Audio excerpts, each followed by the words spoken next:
नमस्कार, मैं मनीष वर्मा। आप सभी का स्वागत है हमारे चैनल पे। आज की इस वीडियो में हम बात करने जा रहे हैं IGNOU second year MGPE08 code है हमारा, ये second year political science MA। इसके अलावा कुछ भी नहीं पढ़ना, जो आज मैं आपको क्वेश्चन बताने जा रहा हूँ। देखो दोस्त, टाइम बहुत कम रहता है क्योंकि और भी क्लासेस लेनी हो रही है मुझे। मैं ये सोच कर चल रहा हूँ कि आगे आने वाले ईयर्स में अभी आप जो आपके सब्जेक्ट्स रहेंगे उनको मैं जल्दी से चैप्टर वाइज कंप्लीट करवा दूँगा। अभी टाइम बहुत कम है, इसलिए आज की इस वीडियो में मैं कुछ आपके इंपॉर्टेंट क्वेश्चंस देके जा रहा हूँ। इन्हीं क्वेश्चंस को अगर आप करके चले जाते हो तो यही क्वेश्चन या तो एज इट इज या घूम कर दे दिया जाएगा, और यही क्वेश्चन आपको एग्जाम में भी आने वाला है। पहला चीज़ ये, और इन क्वेश्चंस के जो नोट्स हैं उनके लिंक डिस्क्रिप्शन में, जिनमें मैंने इन सभी क्वेश्चंस को सॉल्यूशंस के साथ दिया हुआ है। चलिए अब हम बात करते हैं एक एक करके उन सभी क्वेश्चंस के जो यहाँ पे दिया हुआ है। फर्स्ट क्वेश्चन हमारा क्या है, संघर्ष समाधान के लिए गांधीवादी दृष्टिकोण की मुख्य विशेषताओं का वर्णन कीजिए। ये वो सब्जेक्ट है जिसके अंदर टोटली आपको गांधी के बारे में बताना है। गांधी जी जिनका जन्म 1869 में कहाँ पे, गुजरात के पोरबंदर में हुआ था, और गांधी जी ने अपनी विचारधाराओं से, अपनी इस आइडियोलॉजी से कि दुनिया भर के अंदर नॉन वायलेंस या ट्रूथनेस या एक ऐसा पाठ पढ़ाना है जिससे लोग सही राह पे चल सके, और गांधी जी ने हमेशा से नॉन वायलेंस की बात करी है, और यही कॉन्सेप्ट पूरा गांधी जी पे आधारित है, और इसी चीज़ पे ये आपका सब्जेक्ट बना हुआ है, जिसपे आपको ये बताना है फर्स्ट क्वेश्चन के अंदर कि गांधीवादी दृष्टिकोण जो है इसकी मुख्य विशेषता क्या है। तो पहले आपको गांधी जी का इंट्रोडक्शन देना है और आपको ये बताना है कि गांधीज़म किस चीज़ की बात करता है। जैसे गांधीज़म स्टेट को कब इंटरफेयर की बात करता है, यानी कि गांधीज़म ये चाहता है, गांधी जी के द्वारा जो आइडियोलॉजी दी गई है उसको ही कहा जाता है गांधीयन अप्रोच या गांधीवादी दृष्टिकोण, जिसमें यह कहा गया है कि स्टेट कम से कम इंटरफेयर करेगा लोगों के काम में। अगर स्टेट ज़्यादा इंटरफेयर करेगा तो लोगों की जो लिबर्टी है वो खतरे में आ जाएगी, और कुछ समय के बाद स्टेट खत्म कर दिया जाएगा, अपना शासन लोग खुद ही करेंगे। गांधी जी स्टेट का सपोर्ट नहीं करते थे। आपने नाम सुना होगा कार्ल मार्क्स का। कार्ल मार्क्स भी स्टेट का सपोर्ट नहीं करता था क्योंकि इससे संघर्ष पैदा होता है अमीर और गरीब के बीच में। लेकिन कार्ल मार्क्स ने स्टेट को खत्म करने के बाद वॉयलेंस के साथ कही कि हम वॉयलेंस करेंगे, सभी मजदूरों किसान मिल जाएंगे और लेबर्स और जितने भी फार्मर से मिलकर वॉयलेंस करेंगे, और जो कैपिटलिस्ट लोग हैं, जो पूंजीपति लोग हैं, उनकी सारी प्रॉपर्टी छीन कर इक्वली डिस्ट्रीब्यूट कर दिया जाएगा, लेकिन इसके लिए वॉयलेंस किया जाएगा। कार्ल मार्क्स ने जब वॉयलेंस की बात करी, इसके ठीक अपोजिट गांधी जी आते हैं जिन्होंने ये कहा कि स्टेट खत्म किया जाएगा, जहाँ पे कोई क्लास नहीं होगी, यानी कि क्लासलेस सोसाइटी बनाएंगे, और स्टेटलेस सोसाइटी बनाएंगे जहाँ पे कोई भी स्टेट नहीं होना चाहिए, क्योंकि ये स्टेट क्या करता है, लोगों के काम में इंटरफेयर करता है। स्टेट जरूरी भी है ताकि लॉ एंड ऑर्डर बने रहे, और स्टेट बुरा भी है क्योंकि ये लोगों की लिबर्टी में इंटरफेयर करता है। तो गांधी जी ने दोनों एक्सपेक्ट बताया स्टेट के बारे में कि स्टेट क्यों जरूरी है और स्टेट क्यों बुरा भी है। तो इस चीज़ को बताने के बाद आपको ये बताना है कि गांधीवादी दृष्टिकोण की मुख्य विशेषता क्या है। मुख्य विशेषता की चलिए पॉइंट्स की बात करते हैं। पहला इसका फीचर क्या है कि ये सबसे पहले स्टेट को कम से कम इंटरफेयर करने की बात करता है। दूसरा, संघर्ष समाधान करने के लिए लोगों की पार्टिसिपेशन की बात करता है। जो गांव के लोग हैं, यानी कि अपना शासन लोग खुद करें और खुद ही संघर्ष का समाधान करें, और यह संघर्ष समाधान कब हो पाएगा, जब विमर्श लोग खुद आपस में करेंगे। यानी कह सकते हो गांधी जी पंचायती राज के समर्थक थे। गांधी जी चाहते थे कि डायरेक्ट डेमोक्रेसी होनी चाहिए जहाँ पे लोग खुद अपना शासन करेंगे, तो इस तरीके से अपने संघर्ष का समाधान कर पाएंगे, और इसको गांधी जी ने राम राज्य कहा था। राम राज्य मतलब एक ऐसी सोसाइटी जहाँ पे लोग अपना शासन खुद करेंगे। गांधी जी का ये आइडियल स्टेट है, ठीक है, ताकि कोई भी इंटरफेयर ना हो। तो इस तरीके से आपको ये बताना है। और गांधी जी का संघर्ष का समाधान कैसे है आपको पता ही है, शांति से, झूठ ना बोलना या संघर्ष ना करना, खून खराबा ना करना, वायलेंस ना करना, इसी चीज़ को आपको डिस्क्राइब करना होगा। फर्स्ट क्वेश्चन काफ़ी ईजी है, आपको इसमें ये बताना है। तो सेकंड क्वेश्चन है, आज के संघर्षों को सुलझाने में उपवास और इसकी प्रासंगिकता पर गांधी जी के विचार बताने हैं आपको। देखिए गांधी जी क्या कहा करते थे कि जब भी अपने बातों को किसी से मनवाना है तो हिंसा मत करो, क्योंकि जिस टाइम आपने हिंसा कर दिया तो सामने वालों को मौका मिल जाएगा आपको दबाने के लिए। इसलिए गांधी जी कहा करते थे हमेशा शांति प्रिय तरीके से डटे रहो। अगर उससे भी काम नहीं चलता तो फास्टिंग का तरीका अपनाओ, उपवास करो। इससे क्या होगा, जो गवर्नमेंट है वो आपकी बात को मानेगी और आपके बातों को मानने के लिए मजबूर भी हो जाएगी, क्योंकि जब हम उपवास रखते हैं तो इससे हमारी जो फिजिकली और जो मेंटली जो स्ट्रांगनेस है वो बढ़ता भी है, और हमारी जो सिंपैथी है जनता के प्रति वो बढ़ जाती है, और इससे बहुत बड़ी पॉपुलेशन हमारे सपोर्ट में खड़ी हो जाती है। तो गांधी जी कहा करते थे कि उपवास एक अच्छा तरीका है, क्योंकि गांधी जी ने खुद इस माध्यम को अपनाया है संघर्ष समाधान करने के लिए, उपवास करने का तरीका। इसलिए आज भी इसकी जो रिलेवेंस है वो खत्म नहीं हो गई है। हाँ, आज उपवास की जगह पे लोग आज हड़ताल करने लग जाते हैं, दंगे दंगे फसाद करने कहीं ना कहीं बहुत ज़्यादा हो जाता है।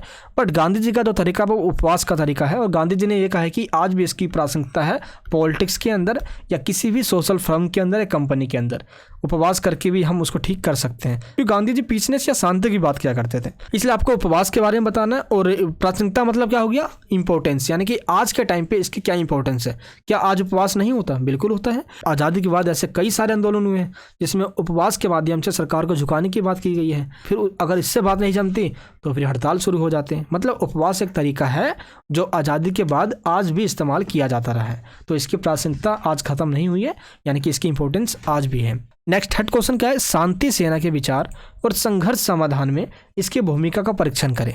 देखिए आपको एग्जामिन करना है आइडिया ऑफ शांति सेना। शांति सेना क्या है? देखो गांधी जी चाहते थे एक ऐसी सेना बनाया जाए जो संघर्ष का समाधान कर सके शांतिपूर्वक तरीके से। लेकिन आप ये कहोगे कि सेना का मतलब तो भाई जो हमेशा जब भी कोई ऐसी बात हो जाए तो वो बंदूक भी मार सकती है, वॉयलेंस भी कर सकती है। लेकिन गांधी युग एक ऐसा युग रहा है भारत के अंदर जो शांति पे आधारित रहा है, नॉन वॉयलेंस पे आधारित रहा है। और ये इस चीज़ की बात करते हैं कि जहाँ तक हो सके संघर्ष नहीं करना है। जब भी हिंसा होगा वो काम नहीं हो पाएगा, क्योंकि नॉन कोऑपरेशन मूवमेंट भी देखोगे आप असहयोग आंदोलन में, जो कि 1920 में स्टार्ट हुआ और उसकी स्टार्टिंग अपने चरम पे थी, जब हम कह सकते हो सफलता मिलने ही वाली थी। तो 1922 में 5 फरवरी को उत्तर प्रदेश के गोरखपुर के पास ही एक छोटा सा गांव है उनको चोरा चोरी, वहीं पे चोरा चोरी का कांड हो गया। और हमने देखा किस तरीके से गांधी जी ने नॉन कोऑपरेशन मूवमेंट को उसी टाइम रोक दिया। तो गांधी जी कहा करते थे कि संघर्ष के समाधान के लिए हमें शांति सेना बनानी होगी, जो उस समाधान को बातचीत के माध्यम से सॉल्व करेगी, ना कि युद्ध, गोले बारूद और संघर्ष या खून खराबा करके करेगी। तो थर्ड क्वेश्चन में आपको पूरा डिस्क्राइब करना है ये। चलिए बात करते हैं फोर्थ क्वेश्चन की, मध्यस्थता के चरणों के क्रम की चर्चा कीजिए। मध्यस्थता के चरण, मध्यस्थता का मतलब यहाँ पे क्या है कि देखो सबसे पहले आज हमारे देश के अंदर गवर्नमेंट की बात करते हैं तो पहले सेंट्रल गवर्नमेंट है, उसके बाद स्टेट गवर्नमेंट है, उसके बाद लोकल गवर्नमेंट जिसको हम पंचायती गवर्नमेंट कहते हैं। तो मीडिएटर का जो भूमिका है वो उस स्टेट के अंदर जो गांव के लोग हैं वो खुद अपनाएंगे। जैसे मान लो कि इन दोनों के पक्ष में कोई झगड़ा हो गया तो इनके बीच में जो मीडिएटर होगा वो उसी गांव का होना चाहिए, क्योंकि दूर संसद में या कोई दूर दस्ती में बैठा हुआ लोग इस गांव की समस्याओं को नहीं पहचान पाएगा और ना ही समझ पाएगा।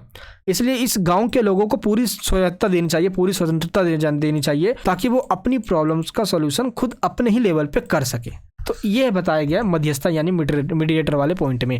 फिफ्थ क्वेश्चन क्या है, सकारात्मक और नकारात्मक शांति की अवधारणाओं के बीच अंतर करें। देखो शांति का मतलब क्या होता है? शांति का मतलब होता है जब आप अपनी जिंदगी में सही तरीके से जी रहे हो, यानी कि जब आप अपनी लाइफ को प्रोस्पेरिटी के साथ सही तरीके से जी रहे हो, यानी आपकी जिंदगी में कोई इंटरनल फोर्स या कोई एक्सटर्नल फोर्स आपको रोक नहीं रही है कुछ काम करने से। आप जिस जगह पर रह रहे हो उसका वातावरण भी शांतिपूर्वक है, वहाँ पे कोई हिंसा नहीं हो रहा, कोई खून खराबा नहीं हो रहा। इसका मतलब ये है, और इस तरीके से आप अपनी ज़िंदगी डेली लाइफ सर्वाइव कर पा रहे हो।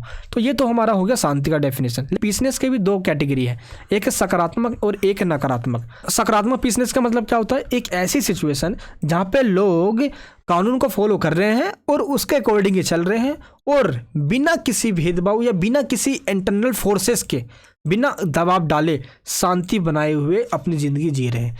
यानी कि पॉजिटिव पीसनेस के अंदर आपके ऊपर कोई पुलिस या सेना या गवर्नमेंट कोई प्रेशर नहीं बना रही शांति रहने के लिए। आप खुद अपने आप में ही शांति से ज़िंदगी जी रहे हो, ना ही कोई दंगा फसाद हो रहा है, ना धार्मिक रूप से, राजनीतिक रूप से, सोशल या कल्चर, किसी भी तरीके से कोई भी दिक्कत नहीं है, शांतिपूर्वक ज़िंदगी जी रहे हो।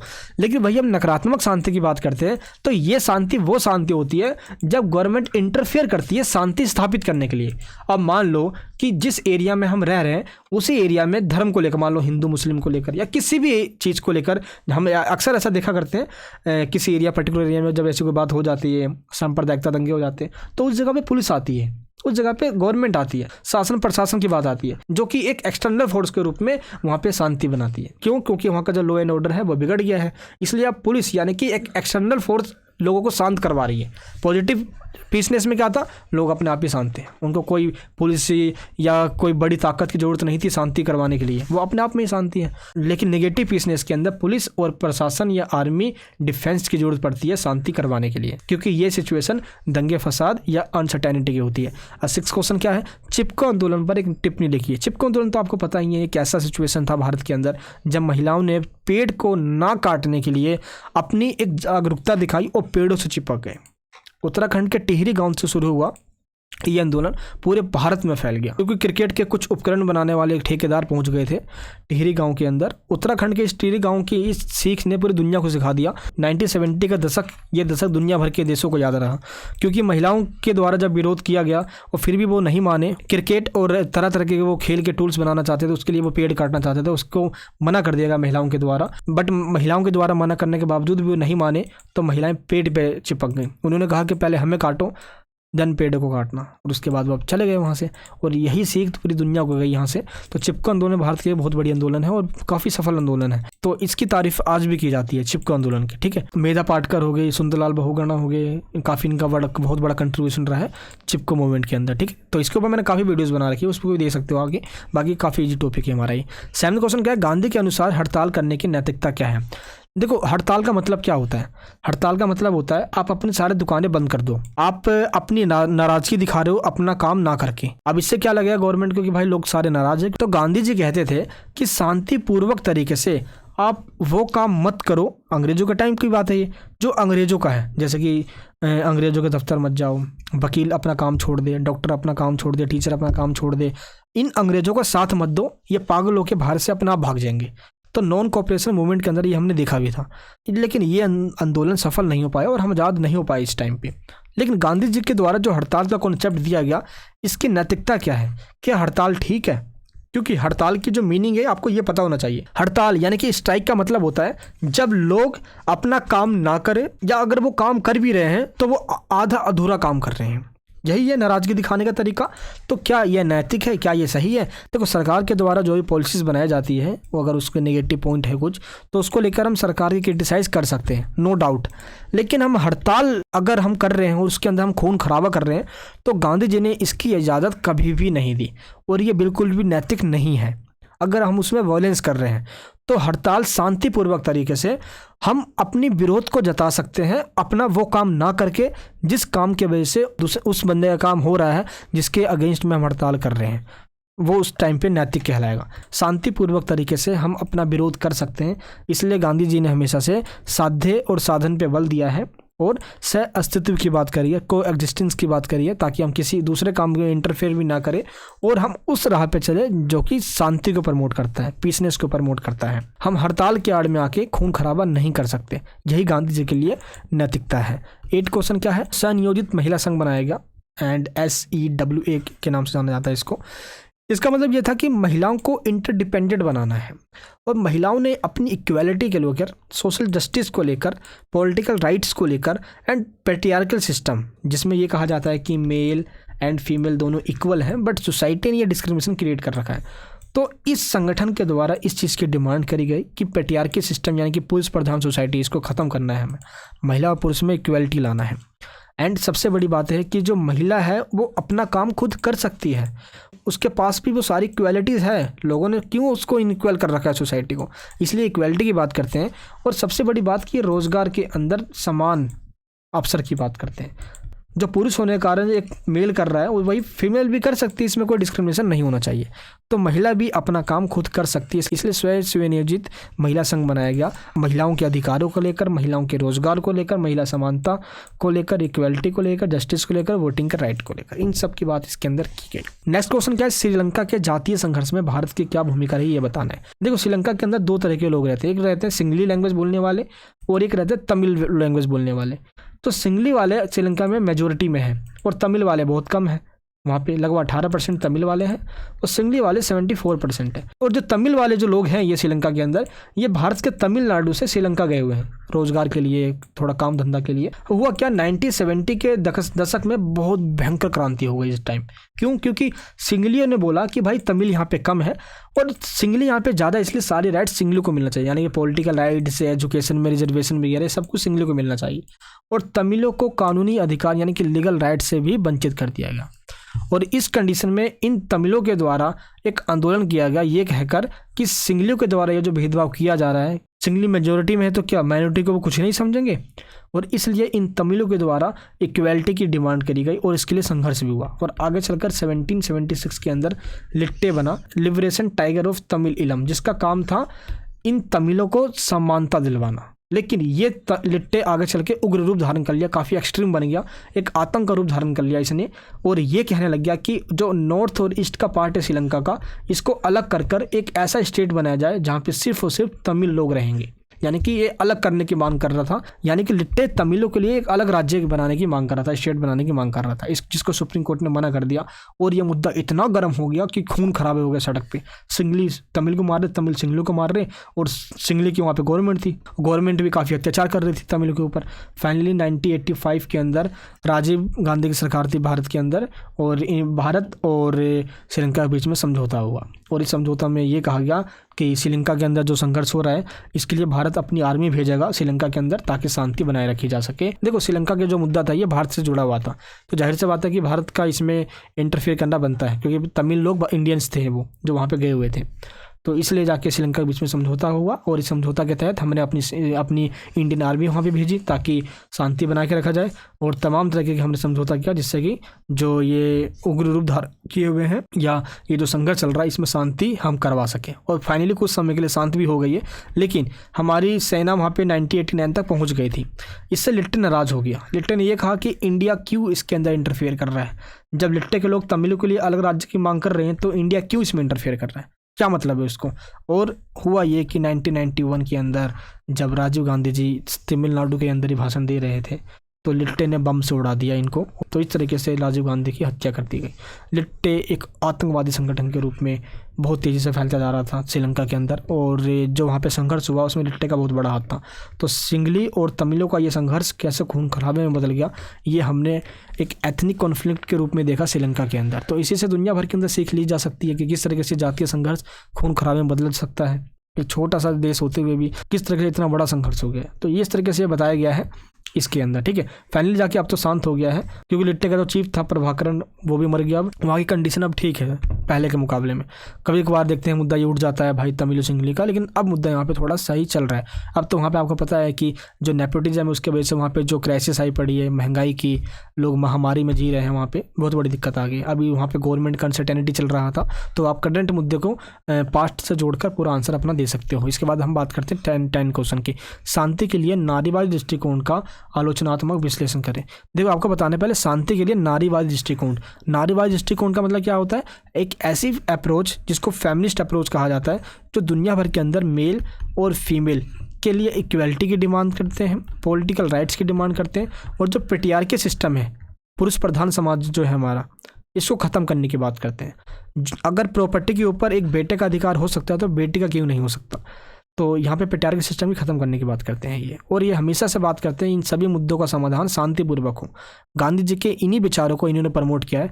बट आगे चल के ऐसे कुछ एक्सट्रीम फेमिनिस्ट भी आगे, सिमोन दी बुआ ऐसे उनका नाम है, जिन्होंने वॉयलेंस की बात कर दी। कुछ कार्ल मार्क्स को सपोर्ट करने वाले फेमिनिस्ट भी आगे, इसी वजह से इनकी आलोचना भी की जाती है। अगर शांतिपूर्वक तरीके से इक्वलिटी की डिमांड हो, राइट टू वोट की बात हो, तो उसको जाहिर सी बात है कि कंसिडर किया जाएगा। अगर यहीं पे अगर वायलेंस की बात करेंगे, जो कि गांधी जी भी सपोर्ट नहीं करते थे इसका, तो काम नहीं चलेगा। इसी वजह से इसकी आलोचना की जाती है। जिनमें कुछ ऐसे फेमिनिस्ट हुए जो काफ़ी एक्सट्रीम हुए, जिसकी वजह से इसकी आलोचना की जाती है। 11वां पॉइंट क्या है, मध्यस्थता और अधिनिर्णय को परिभाषित कीजिए। देखिए, सबसे पहले बात तो आप ये ध्यान रखना कि मध्यस्थता मतलब मीडिएटर होता है। जो दो कम्युनिटी के बीच में संघर्ष हो रहा है उसके बीच में जो पीसनेस यानी कि शांति बनवाने का काम करे, वो मीडिएटर है। वो मीडिएटर के रूप में स्टेट को रखा जाता है। और अधिनिर्णय जो निर्णय दे और उसी जगह पे उस शांति का काम करवाए, जो कि लोग, जो एक गाँव के लोग हैं, उनको कहा जाता है। इस तरीके से मध्यस्थता और अधिनिर्णय को परिभाषित करना है आपको, ये बताना है इसमें। 12 क्वेश्चन क्या है, सत्याग्रह। गांधी जी का सत्याग्रह यानी कि सत्य के राह पे चलना, सच्चाई के राह पे चलना थोड़ा सा कठिन होगा, दर्द होगा, यही रास्ता सबसे अच्छा है। एक दिन जीत जरूर मिलेगी, क्योंकि सत्य विचलित जरूर हो सकता है लेकिन पराजित कभी नहीं हो सकता। एक ना एक दिन सच्चाई की ही जीत होती है। और गांधी जी की यही विचारधारा गांधी जी को सत्याग्रह आंदोलन में, चंपारण, खेड़ा और अहमदाबाद का आंदोलन में गांधी जी की जीत हुई और पूरे भारतवर्ष के वो एक करिश्माई नेता बन के उभरे। और यह पहचान गांधी जी को सत्याग्रह से ही मिली। इसमें यही 3 आंदोलन आपको डिस्क्राइब करना है। नेक्स्ट क्या है, संवाद और बातचीत का महत्व, जो कि गांधी जी के द्वारा सबसे बड़ी बात कही गई कि हमेशा बातचीत के द्वारा सही मुद्दों का समाधान करना चाहिए। और असहयोग आंदोलन, जो कि 1920 में हुआ। गांधी जी का कहना था कि हमें किसी विदेशी ताकतों को भारत से भगाना है तो उनका सहयोग मत करो, ये हमारे सहयोग से ही हमारे देश में बने हुए हैं, अगर हम इनका सहयोग नहीं करेंगे तो अपना आप ये यहाँ से चले जाएंगे। तो असहयोग का आपको डिफाइन करना है। आई होप आपको मैंने जितने भी क्वेश्चन बताए वो काफ़ी ईजी क्वेश्चन है। तो आपको जो मेन इसका थीम है, ये समझ में आ गया होगा। तो बाकी क्वेश्चन सारे आप बना के लिख सकते। बाकी जो नोट्स दिए आपको उसको डाउनलोड कर लीजिए, नीचे डिस्क्रिप्शन बॉक्स में दिया हुआ है। अब मैं आपको मिलता हूँ नेक्स्ट वीडियो के अंदर। ये वीडियो आपको कैसे लगी नीचे मुझे आप कमेंट बॉक्स में बताइए। चैनल पर नहीं हो तो प्लीज़ सब्सक्राइब कीजिए ताकि ऐसी वीडियोज़ आपको मिलता रहे। जय हिंद, जय भारत।